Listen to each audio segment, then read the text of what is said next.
चला तर मी आज बनवला आहे आप्पे, एकदम खुसखुशीत छान. आणि त्यासाठी आपण पहिले हिरव्या चटणीची तयारी करून घेऊ. मी शेंगदाणे भाजून त्याचे साल काढून घेतलेत. त्यानंतर त्याच्यात खोबरं टाकायचं.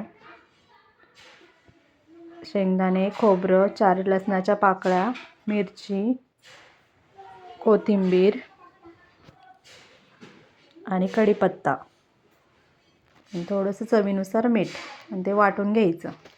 त्यानंतर त्याला फोडणी द्यायची. आपण तेल गरम झाल्यावर त्याच्यावर मोहरी तडतडली पाहिजे. त्यानंतर कढीपत्ता टाकायचा, लगेच मिश्रण टाकायचं आणि गॅस बंद करायचा. त्यानंतर मीठ, साखर थोडं टाकून घ्यायचं. त्यानंतर आपल्याला मसाले आप्प्यासाठी लागणारे कांदा, टोमॅटो, हिरवी मिरची आणि कोथिंबीर हे सगळं एकत्र मिश्रण कालवून घ्यायचं. आप्पेचं भांडं गरम करायला ठेवायचं. ते सगळं मिश्रण मिक्स झाल्यावर त्याच्यावर आप्याच्या भांड्यात तेल टाकून घ्यायचं आणि ते तेल थोडंसं पसरून घ्यायचं सगळीकडे. त्यानंतर आपल्याला केलेलं मिश्रण टाकायचं, व्यवस्थित टाकायचं. ते टाकून झाल्यावर आपल्याला मंद गॅसवर झाकून ठेवायचं आणि ते पलटी करून घ्यायचं. व्यवस्थित चिटकलं नाही पाहिजे ते, त्यासाठी तेलाचा वापर करायचा. ते सगळं व्यवस्थित पलटी करून झाल्यावर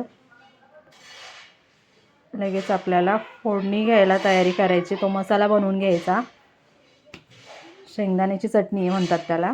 आणि तेल गरम करून कांदा वगैरे कोथिंबीर टाकून फोडणी द्यायची आणि ते आप्पे टाकायचे आपल्याला. त्याच्यावर जी लसणाची चटणी केली होती ती टाकून घ्यायची आणि थोडीशी कोथिंबीर टाकून त्याला व्यवस्थित मंद गॅस ठेवून परतून घ्यायचं. मग आपले झाले आप्पे तयार, एकदम मस्त खुसखुशीत.